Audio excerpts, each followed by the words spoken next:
இந்த மண்ணில் எனது உயிர் இருக்கும் வரை என் மக்களை உங்கள் பாதைக்கு திருப்ப இயலாது. இது அண்ணாமலையாரின் மண்.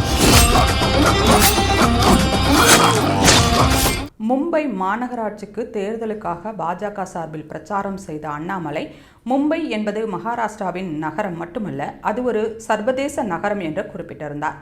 அண்ணாமலையின் இந்த கருத்தால் ஆத்திரமடைந்த மகாராஷ்டிரா நவநிர்மாண் சேனா தலைவர் ராஜ் தாக்கரே அண்ணாமலையை தமிழகத்திலிருந்து வந்த ரசமலாய் என்று கிண்டல் செய்ததுடன் தென்னிந்தியர்களுக்கு எதிரான பழைய முழக்கங்களை மீண்டும் முழங்கியது சர்ச்சையை ஏற்படுத்தியது.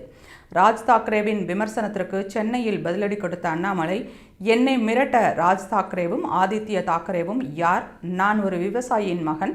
நான் மும்பை வந்தால் எனது காலை வெட்டி விடுவோம் என்று சிலர் மிரட்டுகிறார்கள்.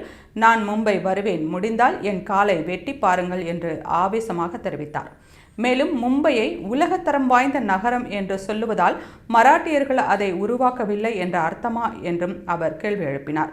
இந்த விவகாரத்தில் அண்ணாமலைக்கு ஆதரவாக பேசிய மகாராஷ்டிரா முதல்வர் தேவேந்திர ஃபட்னாவிஸ், அண்ணாமலை சொன்னதில் என்ன தவறு? மும்பையை சர்வதேச நகரம் என்று சொல்வது அதன் பெருமையை உயர்த்துவதே தவிர குறைப்பது அல்ல. அண்ணாமலையை தனிப்பட்ட முறையில் தாக்கி பேசுவது கண்டிக்கத்தக்கது என்று தெரிவித்துள்ளார்.